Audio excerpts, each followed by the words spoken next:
नोटबंदी नहीं करी, करा किसी और ने और भरना आपको पड़े, ये नहीं होना चाहिए। और मैं आप सबसे हाथ जोड़कर विनती कर रहा हूं, मर जाना कोई समाधान नहीं। कर्जा ले लिया ठीक है, कोई गुनाह नहीं कर दिया, कोई पाप नहीं हो गया। और अपने आप को दोष देना बंद करो, अपने आप को दोषी ठहराना बंद करो, क्योंकि ज्यादातर लोग ये समझ रहे हैं मैंने कर्जा ले लिया, गलती मेरी है। गलती आपकी नहीं है, कर्जा लेना कोई गुनाह है, कोई पाप नहीं है। समस्या क्या है? कमाई का साधन नहीं है। असली समस्या यह है, आज भी अगर कमाई का साधन हो जाए, आज भी अगर व्यापार ठीक हो जाए, तो कर्जा कोई बड़ी चीज नहीं है। इतना या इससे ज्यादा कर्जा भी चुकाया जा सकता है। समस्या क्या है? कर्जा तो है, कमाई का साधन नहीं है। और सरकार में बैठे लोग इस बात को नहीं सुन रहे, और वो करेंगे। वो तुम्हें धर्म के नाम पर बांटेंगे, वो तुम्हें जाति के नाम पर बांटेंगे, वो तुम्हें तोड़ने की कोशिश करेंगे। इस बात को समझ लेना। तुम अड़े रहना। हमारी एक ही जाति है भैया। हम कौन सी जाति वाले? कर्जे वाले। एक ही जाति हमारी, हमारा एक ही धर्म है। कौन सा? कर्जा। वो बोलेगा हिंदू की बात करेगा, मुस्लिम की बात करेगा, बोलो कर्जे की बात कर। कुछ भी घुमा फिरा के लेकर के आए, कर्जे की बात करो। क्योंकि जो जनता का कर्जा माफ करेगा, जो जनता का साथ देगा, जनता उसका साथ देगी। और जो जनता का साथ नहीं देगा, जनता उसका साथ नहीं देगी, देना भी नहीं। और इसी कड़ी में मैंने क्या किया? मैंने देश के सभी 543 सांसदों को पत्र भेजे, उनकी राय मांगने के लिए कि वो बताएं कि क्या जैसे बड़े बड़े उद्योगपतियों का लाखों करोड़ रुपए का लोन अंडरराइट किया जा सकता है, उनके लोन माफ हो सकते हैं, उन्हें मदद की जा सकती है, क्या आम जनता का कर्जा माफ होना चाहिए कि नहीं होना चाहिए? 543 के 543 सांसदों को लेटर भेजा। और आपके लिए खुशी की बात यह है, अभी तक 6 सांसदों के जवाब भी आए हैं, और 6 के 6 सांसदों ने कहा है जनता का कर्जा माफ होना चाहिए। और मैं आपसे वादा कर रहा हूं, बाकी सांसदों को भी कहना पड़ेगा जनता का कर्जा माफ होना चाहिए। और जो सांसद जनता का कर्जा माफी में साथ नहीं देगा, जनता भी उसका साथ नहीं देगी। ये बात समझ में आ जानी चाहिए सबको।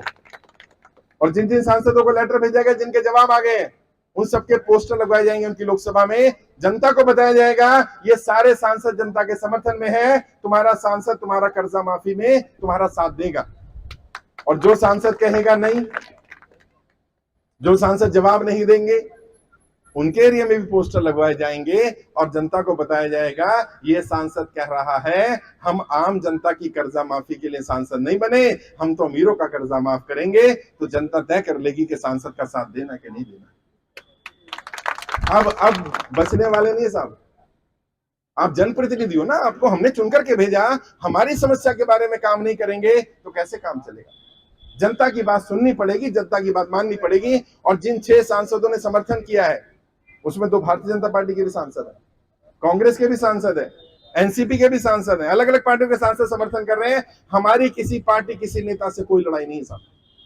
कोई बोल सकता है कि यार आप तो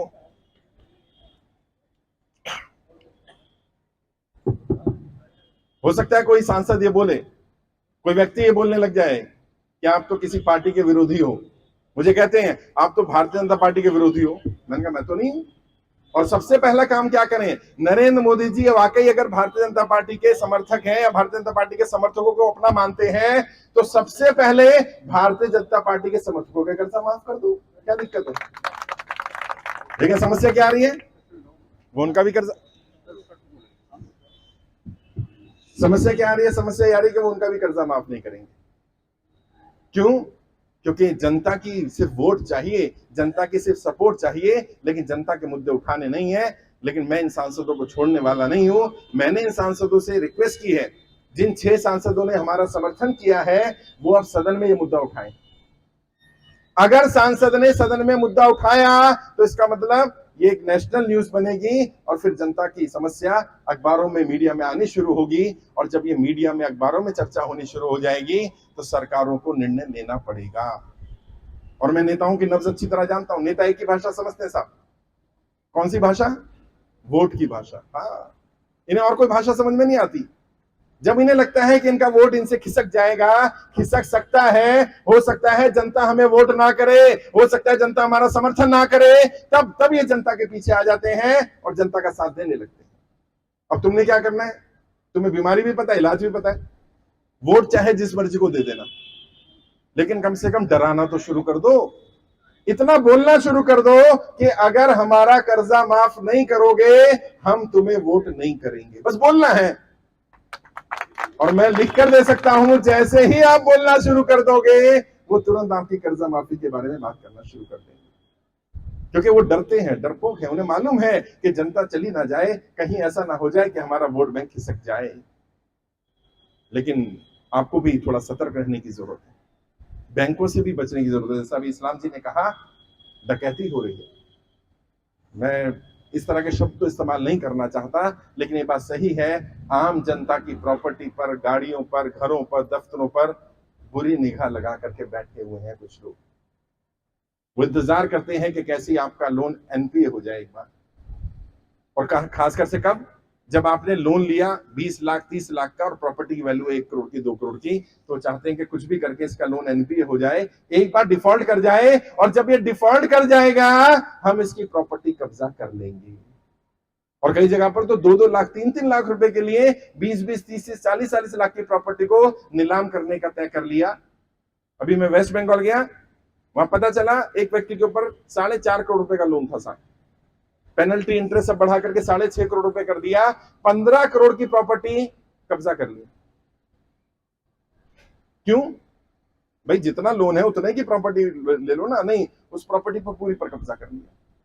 और तुम्हें भी थोड़ी बातें समझनी पड़ेंगी। क्या, जब तुम्हें कोई नोटिस आता है तो नोटिस को सीरियसली लेना पड़ता है। बहुत सारे लोग कल भी आए, नोटिस खोलकर ही नहीं देख रहे कौन सा नोटिस है। मैं आपको बताना चाहता हूं, अगर आपके पास कोई भी नोटिस आया, नोटिस कोई फांसी का फंदा नहीं है, नोटिस को खोल कर देखो कौन सा है, और उस नोटिस में जो लिखा हुआ है उसके आधार पर जवाब देना शुरू करो। मोटे मोटे तौर पर 3 तरह के नोटिस आते हैं, इसको ध्यान में रखना। पहला नोटिस आता है जो बैंक से आता है, उस पर बैंक का नाम लिखा होगा, अगर ऊपर बैंक का नाम लिखा है तो वो बैंक का नोटिस है। दूसरा नोटिस होता है वकील का, एडवोकेट का, उस पर लिखा होता है अधिवक्ता, एडवोकेट, वकील। अगर वकील लिखा है, एडवोकेट लिखा है, अधिवक्ता लिखा है, यानी कि ये वकील का नोटिस है। और तीसरा आता है कोर्ट का नोटिस, उसमें लिखा होता है न्यायालय, सत्र न्यायालय, राज्य न्यायालय, कोर्ट, लोक अदालत। अगर अदालत लिखा है, कोर्ट लिखा है, न्यायालय लिखा है, ये कोर्ट का नोटिस है। नोटिस चाहे कोई भी हो, उसका जवाब देना है। अच्छा, जवाब कैसे देना है? जो बैंक का नोटिस आता है उसके जवाब के लिए आप एक प्लेन पेपर पे लिख करके दे सकते हो, देना लिख करके। क्योंकि बैंक क्या कर रहा है, बैंक बहुत तेज है।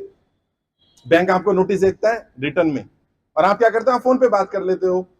बैंक फिर नोटिस भेजता है, फिर आप फोन पे बात कर लेते हो। बैंक फिर नोटिस भेजता है, फिर आप फोन पे बात कर लेते हो। बैंक क्या कर रहा है, बैंक आपकी फाइल मोटी करता जा रहा है। जब जज के सामने फाइल रखी जाएगी तो बैंक के इतने सारे नोटिस दिखेंगे और आपकी तरफ से एक भी लेटर नहीं दिखेगा, तो जज कहेगा तुमने कोई बात ही नहीं करी। तुम कहोगे मैंने तो फोन किया था, कहते नहीं, फोन नहीं होता।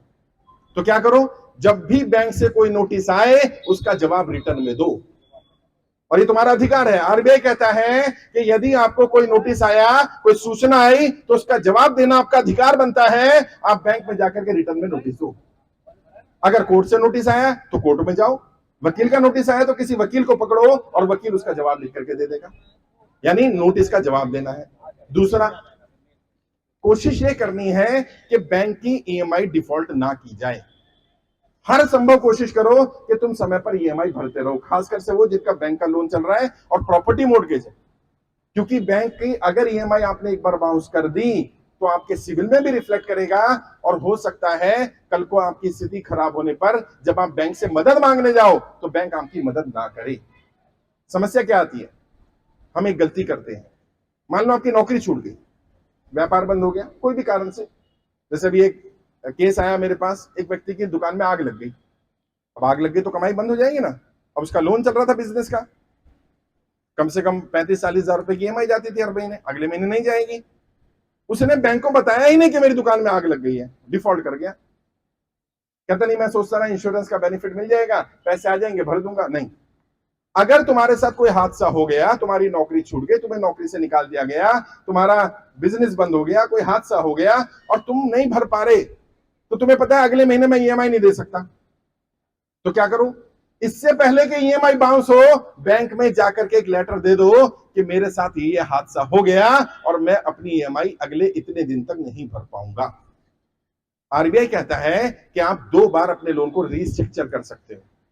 रिस्ट्रक्चर का मतलब अपनी ईएमआई का अमाउंट कम करवा सकते हो, ड्यूरेशन बढ़ जाएगा लेकिन ईएमआई कम हो जाएगी।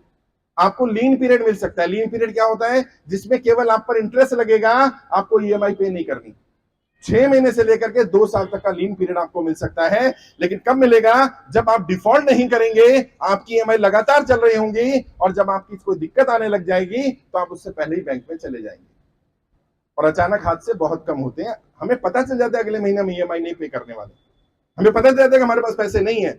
तो जब पता है अगली तारीख को पैसे नहीं दे पाऊंगा, तो इससे पहले कि ईएमआई बाउंस हो जाए, अगर तुम बाउंस होने के बाद बैंक में गए तो बैंक तुम्हारी फेवर नहीं करेगा। बाउंस होने से पहले गए और उससे पहले तुम्हारा रिकॉर्ड क्लियर है, तो बैंक समय भी देगा, बैंक तुमसे बात भी करेगा। हो सकता है बैंक तुम्हें कुछ लीन पीरियड भी दे दे, 3 महीने का, 6 महीने का, 1 साल का समय मिल जाता है। बहुत सारे केसेस में मिला भी है। समस्या क्या रही है? हम उस मनुष्य दिन का इंतजार करते रहते हैं जब तक हमारी 3 ईएमआई बाउंस ना हो जाए। एक व्यक्ति ने, परसों में लाइव आया, उसने पूछा कि सर मेरे पास, मेरी ईएमआई जाती है 35,000 रुपए की, मेरे पास 20,000 रुपए हैं, तो मैं क्या करूं? मैंने उनसे कहा आप 20,000 रुपए ही अपने लोन अकाउंट में डाल दो। मान लो आपकी ईएमआई 10,000 की जाती है और आपके पास 8,000 है, तो क्या करो? 8,000 ही डाल दो। किस में डाल दो? लोन अकाउंट में, बैंक अकाउंट में नहीं। 2 अकाउंट होते हैं हमारे, एक जिससे लोन चल रहा होता है और एक जो हमारा बैंक अकाउंट होता है। बैंक अकाउंट में अगर 8,000 डालोगे तो ईएमआई बाउंस कर जाएगी, क्योंकि 2,000 कम है। लोन अकाउंट में डाल दोगे तो 2,000 आपका रह जाएगा, उस पर पेनल्टी लगेगी, इंटरेस्ट लगेगा, लेकिन 8,000 जमा हो गया। और अगर आप कुछ कुछ अमाउंट डालते रहते हैं तो आपका account bank NPA generally declare नहीं करता। क्यों? क्योंकि बैंक को मालूम है अगर मैंने एनपीए डिक्लेयर करा ज्यादा तो शेयर मार्केट में मेरे शेयर की वैल्यू गिर जाएगी, कल को बैंक में कोई इन्वेस्ट नहीं करेगा। तो बैंक भी नहीं चाहता जल्दी से एनपीए करना। प्रॉब्लम क्या आती है? हम ना तो कुछ पैसा डालते, ना हम लेटर का जवाब देते, ना हम बैंक में जाके बात करते, और जब हमारे पास नोटिस आ गया, 13/2 का नोटिस आ गया, 13/4 का नोटिस आ गया, प्रॉपर्टी को कब्जा करने का नोटिस आ गया, तब भाग के आते हैं कि सर अब बताओ क्या करना। अब आपने तो फंदा तो पहले डाल लिया ना गले में। पहली कोशिश ये करो कि फंदा ना डले, और उसके लिए क्या करना है? जब स्थिति खराब होने लगे बैंक में जाकर बात करो। अब कई लोग कहते हैं मैं बैंक गया, बैंक बात ही नहीं करता। हाँ, कई मैनेजर सुनते नहीं है, बात नहीं करते, कोई बात नहीं, उसका इलाज है। सबसे पहले तो बैंक से रिटर्न में बात करनी, तो लेटर लिख करके लेकर के जाओ। और जब लेटर लेकर के गए और मैनेजर ने लेटर लेने से मना किया, तो मैनेजर को बोले इस पर लिख कर दे दो, मैं लेटर रिसीव नहीं कर रहा। सब नौकरी चली जाएगी उसकी। क्यों? क्योंकि आरबीआई की गाइडलाइंस है, अगर कस्टमर की स्थिति खराब है तो कस्टमर अपनी स्थिति के बारे में बैंक को जानकारी दे सकता है। बैंक मदद करे ना करे वो अलग बात है, लेकिन लेटर लेना पड़ेगा। लेटर को बैंक मना नहीं कर सकता। फिर भी हो सकता है मैनेजर कहे मैं लिख के भी नहीं दिया, कोई बात नहीं, वीडियो बनाओ, फोन है ना, वीडियो रिकॉर्ड कर लो। सर जी मैं आपके पास लेटर लेकर के आया हूं, आखिरी बार पूछ रहा हूं आप ये लेटर ले रहे हैं कि नहीं ले रहे हैं, बस इतना सा ही करना है। और घर आ जाओ वापस, स्पीड पोस्ट करो पोस्ट ऑफिस में जाकर। किसके नाम पर? बैंक मैनेजर के नाम पर। स्पीड पोस्ट की रसीद बनती है, रसीद अपने पास रख लेना बस।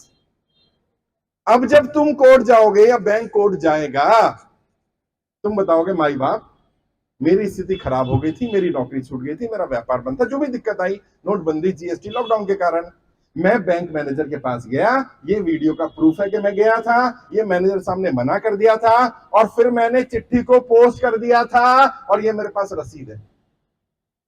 अब जज कहेगा कि हाँ ये व्यक्ति